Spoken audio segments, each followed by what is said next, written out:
Your insurer just sent you 2 sentences and a claim number, and somehow that's supposed to be the end of the story. It isn't. A denial letter is the opening move, not the final word, and a real share of denials get reversed once the homeowner pushes back the right way, in the right order, before the right deadline. So here's the whole playbook. What you're actually owed just for asking, the reason in writing and the file behind it, the difference between a denial that usually sticks and one you can actually beat, the appraisal clause most people don't know exists, exactly what to do in the first week, and when the smart move is to stop researching and bring in a professional. Start here because most homeowners don't know this exists. If your denial letter says something like "not covered" and nothing else, that's not actually a complete denial in a lot of states. It's a red flag. Florida's insurance code, for example, spells out that an insurer has to promptly explain in writing exactly which policy provision it's relying on and which facts triggered it, and Texas has its own version of that same kind of requirement.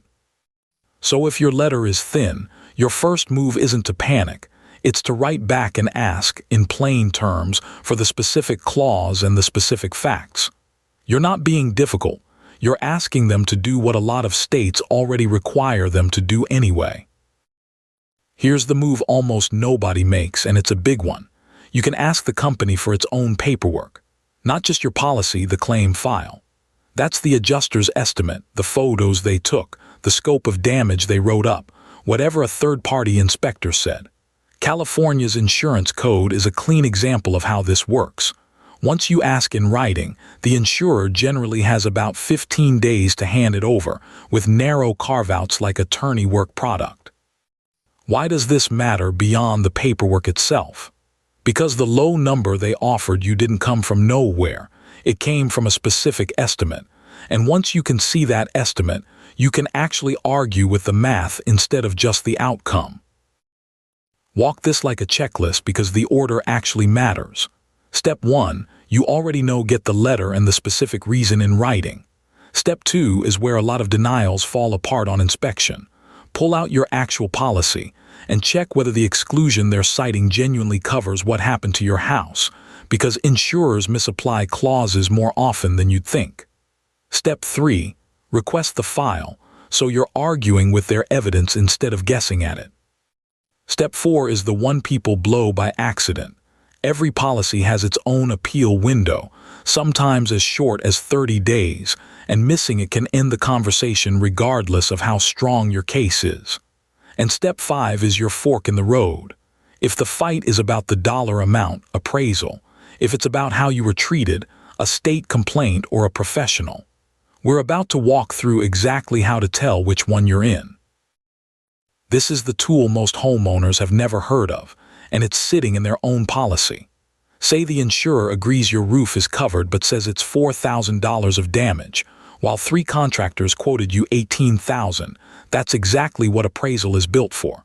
You hire your own appraiser, they hire theirs, and if those 2 can't agree on a number, they jointly pick a neutral third person, an umpire, to break the tie.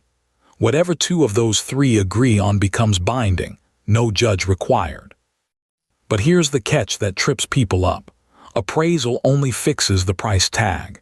If the insurer said this isn't covered at all, appraisal can't touch that fight. That's a coverage dispute, and it needs a different tool, which is exactly what the rest of this video covers. Look at this table honestly before you spend a single hour fighting, because it tells you where your energy is worth spending. The left column is where insurers lose challenges. They blew their own deadline. They lowballed the repair scope. They leaned on an exclusion that doesn't actually match what happened, or the file shows they barely investigated at all. The right column is where most appeals quietly die. Your policy had genuinely lapsed. The water damage really was the flood exclusion and not a burst pipe, or you waited too long to report it and can't explain why. Notice something about that right column, though. Genuine exclusion and lapsed policy still deserve a phone call to double-check, because insurers get the facts wrong too. This table is a compass, not a verdict.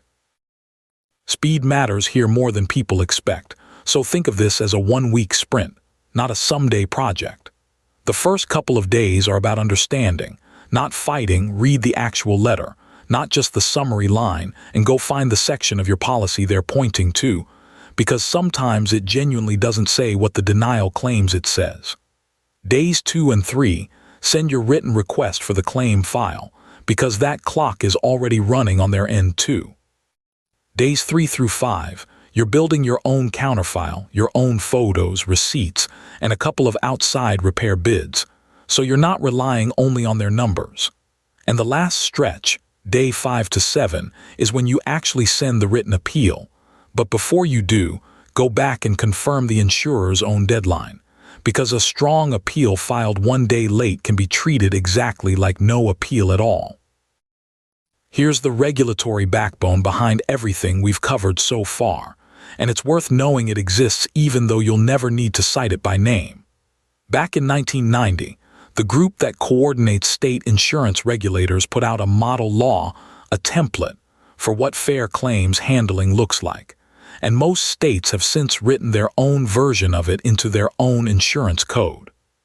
Texas's version, for instance, spells out 9 specific things an insurer can't do, from misrepresenting your coverage to refusing to pay without a real investigation.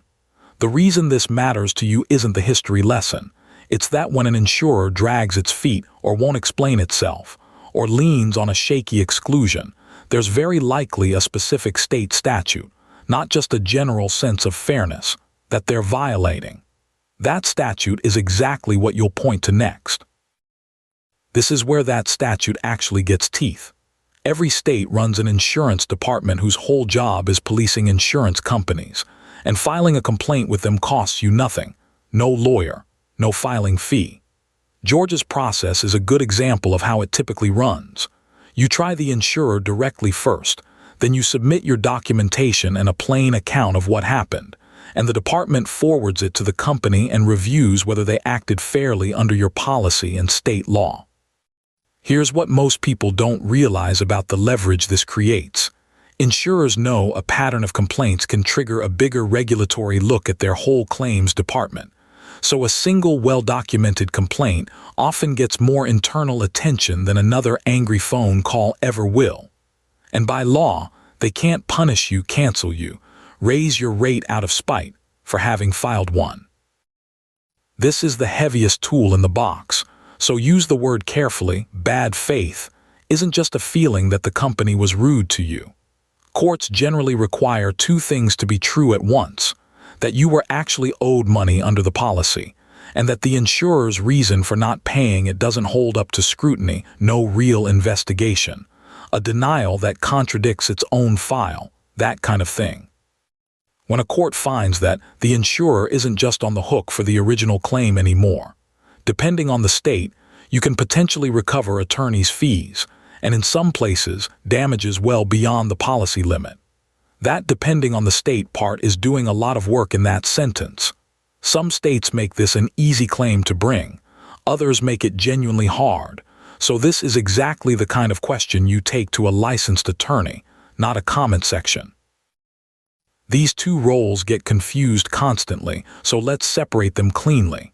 A public adjuster is licensed by the state, and unlike the adjuster the insurance company sent out, this one works for you. They walk the damage themselves, build their own scope and estimate, and negotiate the number up. What they don't do is give you legal advice or file a lawsuit. That's a different license entirely. Pennsylvania's insurance department lays out the practical guardrails well. Get a signed contract before they start. Confirm their fee is a percentage of what they recover for you, not an upfront charge. And remember, hiring one is completely optional. Your claim gets processed with or without them. Think of a public adjuster as the move when the dispute is really about the number, and save the attorney for when it's about your rights. There's a real line where you should stop reading articles like this one and pick up the phone.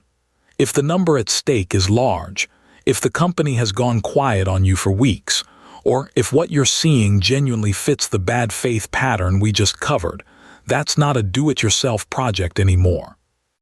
Same goes if a public adjuster can't legally take your kind of case in your state, or if you suspect the denial has anything to do with who you are rather than what happened to your house.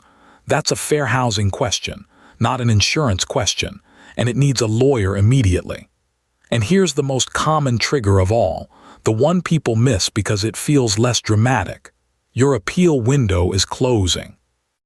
A consultation with an attorney usually costs far less than the value of a claim you're about to lose entirely on a technicality.